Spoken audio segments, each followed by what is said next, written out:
Hello guys! Kamusta?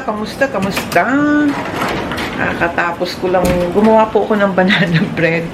Kasi umuulan po ngayon sa amin. Feeling ko kumain ng banana bread. Kasi meron po akong natirang 3 banana. Ayan. Naggagawa ako. Kasi gusto din po to ni Andy. Kaya, ayan. Meron na naman siyang makakain dyan. And, may banana bread. Initing ko po tong coffee ko. Kasi kanina ko pa yan ginawa. Pero, hindi ko pa naiinom. Lagay ko lang to sa microwave. Para maano siya. Meron po tayong pag-uusapan. Kasi, nalang ako, na-intriga lang ako dito sa itong nabasa, nakita ko sa YouTube. Hindi ako makapaniwala na ganun yung ugali niya sa nanay niya. Siguro parang kilala na niyo kung sino yung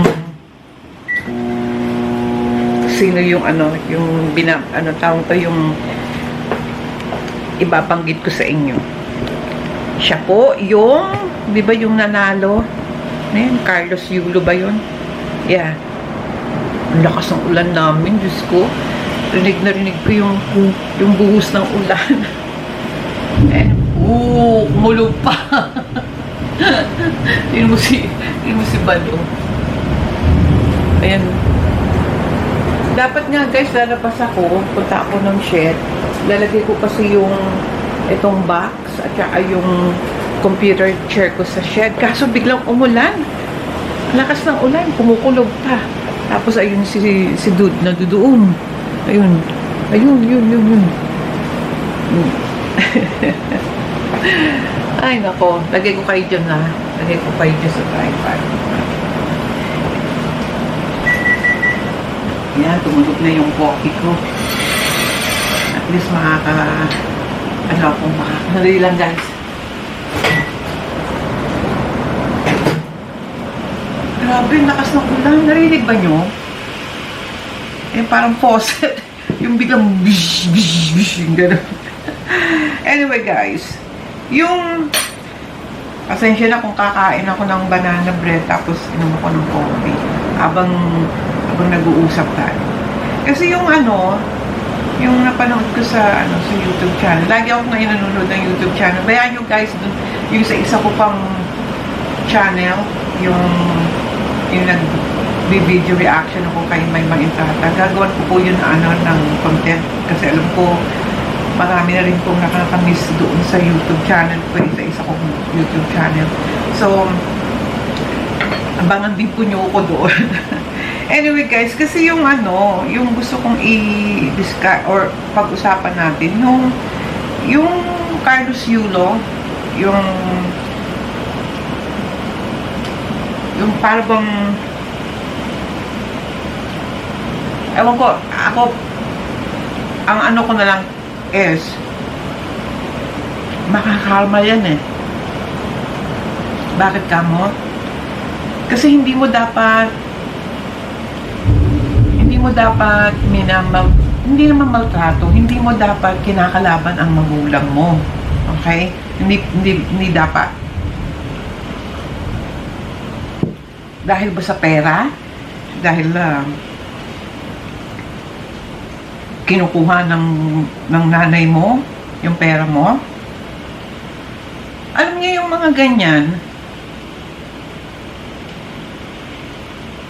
Kasi ako wala akong anak, okay? Pero may mga pamangkin ako na halos is consider ko na anak. Okay? Yung mga ganong ugali na mga anak kayo, tapos kakalabanin niyo yung magulang niyo dahil sa pera, you know that. Parang hindi tama you know? Kasi magulang mo yun kahit na anong mangyari, Hindi mo mapapalitan ang magulang mo. Iisa lang ang nanay mo at iisa lang ang tatay mo. Kung ano man yung na-accomplish mo sa buhay mo, kung ano man yung napupursige mo sa ambition mo, huwag mo kakalimutan yung magulang mo. Huwag mo kakalimutan.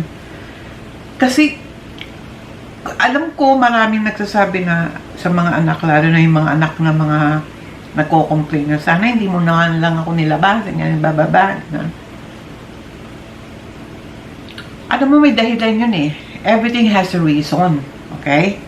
So anyway, yung pagkapanalo niya, yung 2 gold daw, so what? Kung panalo ka.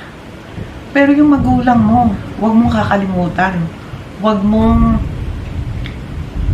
Basta ako pag ang isang anak pasaway, or masyadong kung makapagsalita sa magulang, makakarma yan. Makakarma yan. Dapat, lahat ng blessing na natatanggap mo, i-share mo. Bukod sa kalooban mo. Okay? Lalo na sa magulang mo. Ano yan eh? Hindi, ako sa mga ganyang ugali, yung mga ganyang anak, hindi yan tatagal. Makakarma yan. Ako nagsasabi sa inyo. Kasi ako, guys, alam na mga kapatid ko to. At wala, sa aming magkakapatid, walang ganyan, yung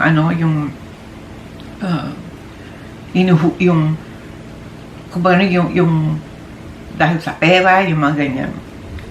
Walang ganyan sa aming magkakapatid. Lahat kami, ginalang namin yung nanay namin, yung tatay namin. Although yung tatay namin, kasi yung father namin namatay ng maaga.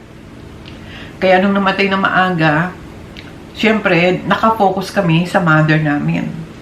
Lahat kami, intention namin, lalo na yung mga kapatid namin, mga kapatid ko na naka-abroad, lalo na yung panganay, yung big sister namin, ang tendency niya is iakop niya yung magulang, yung nanay namin na makarating sa Amerika para naman maramdaman niya yung mga yung mga travel, which is nakakatuwa na natupad, na experience ng nanay namin.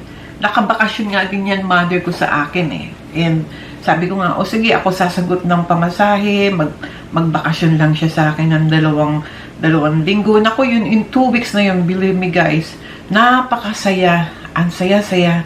Lalo na ako kasi nakita ko yung nanay ko na masaya. Kasi dapat ganun eh. Ganun dapat ang pagmamahal nyo sa magulang ninyo. Dahil pag nawala yan, believe me, mamimiss ninyo yung magulang ninyo, mamimiss ninyo yung nanay ninyo, mamimiss ninyo yung tatay ninyo. Kaya habang nabubuhay, okay, mamahalin ninyo. Kung ano man yung mga alitan ninyo, huwag naman yung yung masyadong isusumbat sa nanay ninyo, sa tatay ninyo, ganun. Huwag naman. Lalo na yung ginawa niya, yung isusumbat niya sa nanay niya dahil kinuha yung pera, yung ganyan. Ay, Diyos ko naman, pinakinggan ko naman yung magulang. Hindi naman yun wineldas. Ginamit yun sa tirahan. Ibig sabihin, hindi ganun kalala yung ginawa ng nanay niya. Buti nga, nag-isip pa na ipatayo ng bahay, iayos yung mga dapat ayusin. Diba? Para namang, Diyos ko, ewan ko, basta ako, nung napanood ko yan, parang nag-react ako nag-react ako kaagad na sabi ko, sobra naman yata yung gagawin mo sa nanay mo. Diyos ko naman, isipin mo yung lalo na yung kabataan mo pa, yung paghihirap ng nanay mo, yung paghihirap ng tatay mo, kung saan nila kukuhain yung pera para lang ipakain sa'yo, ipaaral sa'yo, yung mga ganun ba? Dapat yung mga ganyan, hindi nyo yan kinakalimutan. Mamahalin ninyo yung magulang ninyo. Diyos ko, medyo. Sabi ko nga sa inyo, pag nawala yan, yung ibig sabihin, wala na sa mundo. Believe me, ang lungkot, kasi hindi mo na siya mayayakap, hindi mo na siya makakausap, iba. Kaya, yung yulo, pag hindi yan ewan ko, I hope hindi naman po, makakarma yan. Sinasabi ko sa inyo, makakarma yan. Kasi magulang talaga dapat minamahal yan. Hindi nyo yan binibigyan kumbaga yung rate. Hindi forever yung mamahalin ng magulang niyo. Kahit nag-aaway kayo, magulang nyo yan. You know? Basta lang ako dahil kasi madalas talaga ako sa YouTube ako nanonood. Nagugulat lang ako. Talaga nagulat lang ako. Kaya yung kung merong involved na kasama yung girlfriend or kaya boyfriend, amalis kayo dyan. Set aside kayo dyan. Kasi ang pinag-uusapan dito, nanay at anak. Okay? Iisa lang ang magulang. Iisa lang ang nanay. Iisa lang ang tatay. Ang girlfriend, boyfriend, napapalitan yan. Pero magulang, hindi. Diyos ko. Kaya nga, ako, sa totoo lang, sa puso't isipan ko, although namimiss ko ang nanay, sa puso't isipan ko, buhay pa ang nanay ko. Kasi, ganun ko siya kamahal. Nalulungkot lang ako kasi wala akong pera na makauwi ng Pilipinas para makita ko yung nanay ko. Kasi, yung limitasyon yung pera ko. Kaya nung nawala siya, lungkot ako kasi hindi ko na makikita ang nanay ko. Kaya yung 2 weeks na pagbabakasyon ng nanay ko sa akin, sa San Ramon, California, oh my God, napakasayang moment namin yun. Sobrang masaya. Hindi ko yan makakalimutan. At Diyos ko, at saka every single day, kada babangon ako, lagi kong ginigreet ang nanay ko dahil may picture ko sa akin sa homeroom ko.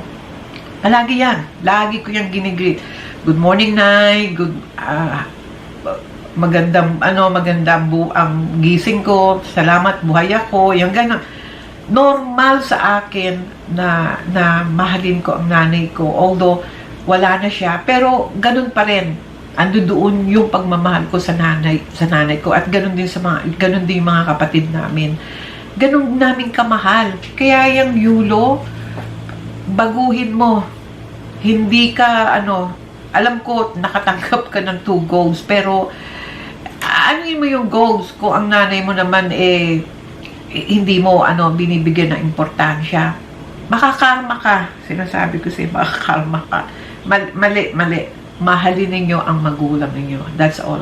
Anyway, guys, hindi tuloy ako makapag-inom ng coffee kasi para pagka magulang ang pinag-uusapan, napaka-importante sa akin yan. Mahal na mahal ko ang nanay ko, ang tatay ko, although namatay ang tatay ko ng maaga, pero mahal na mahal namin yun. So, anyway guys, please like this video and don't forget to click the notification bell para naman po nanonotify po kayo kapag may bago po akong video.